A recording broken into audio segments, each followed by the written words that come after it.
A study commission jointly appointed by Mayor Alan Joines and State Representatives Donnie Lambeth and Deborah Conrad is reviewing the structure of city government to see if there's a better way to do things. Currently, the city is governed by a city council of 8 members plus the mayor.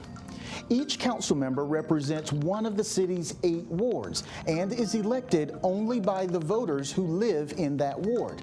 The mayor is elected at large, meaning that all voters in the city elect the mayor. There'll be no discussion of the items on this agenda unless the council. The mayor presides at city council meetings, but the mayor does not vote at council meetings unless his vote is needed to break a tie.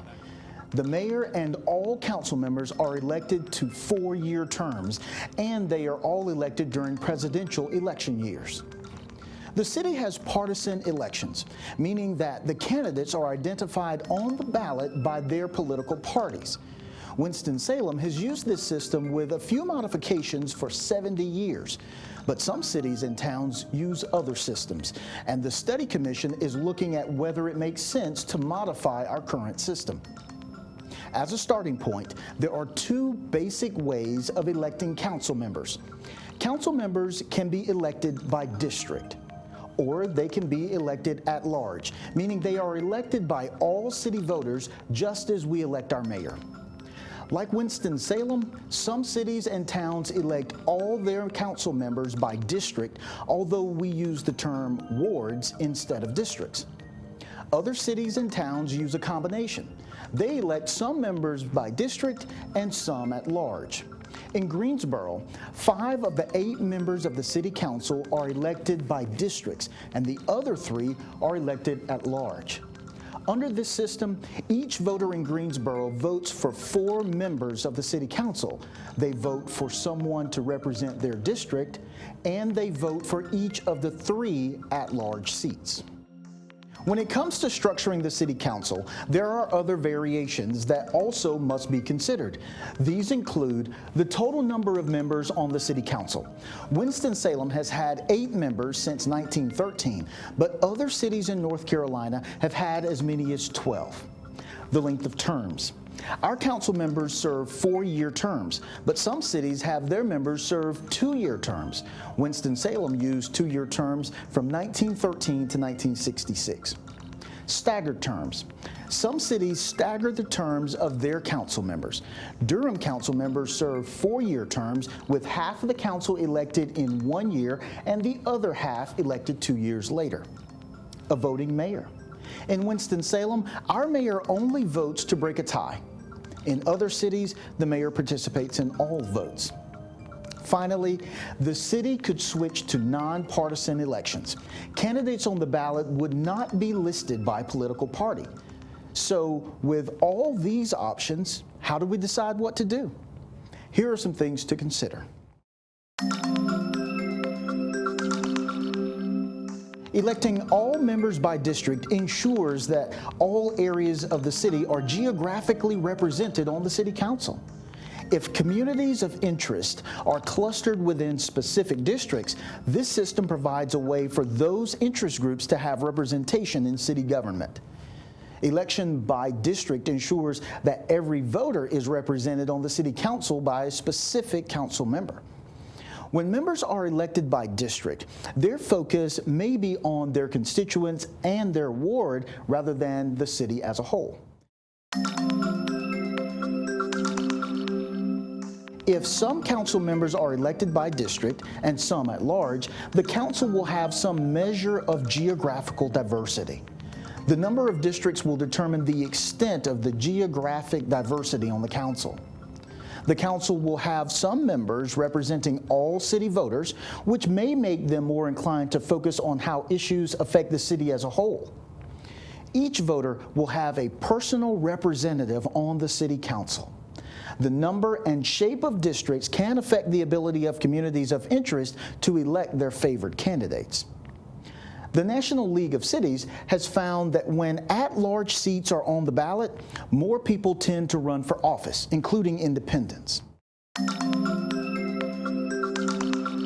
Councils with a large number of seats increase the geographic diversity of the council when members are elected by district. As the number of council members grows, it can be harder to reach consensus on issues. Durham used to have 12 council members, but voters passed a referendum reducing the number to 6 seats, 3 by district and 3 at large.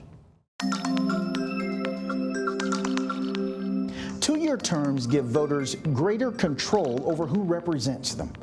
Former elected officials from other cities with 2-year terms said they spent a greater proportion of each term running for re-election. Other cities have found that it can take 4 to 6 months for newly elected council members to become fully versed in city government. 4-year terms give voters less opportunity to replace their representatives on city council. With 4-year terms, council members are running for office less often. 4-year terms allow council members to serve longer once they have learned the ropes.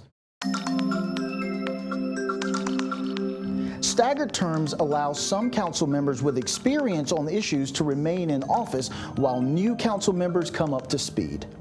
Staggered terms are seen by some as increasing accountability because half of the council is up for election every other year. When elections are held in off years, simultaneous terms require fewer elections, saving taxpayer dollars. Simultaneous terms can foster a more productive period between learning and campaigning, which can make a city council more effective.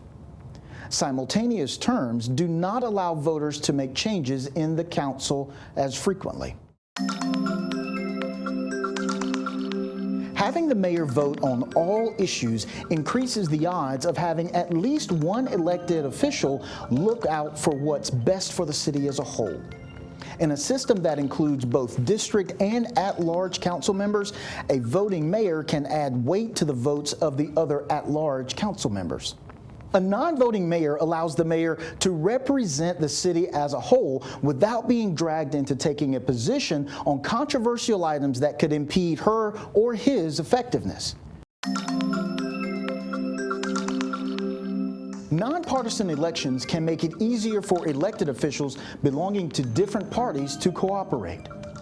Nonpartisan elections encourage independents to run for office.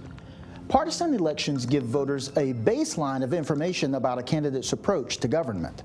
Partisan elections mobilize organizations that work for voter turnout and can boost participation.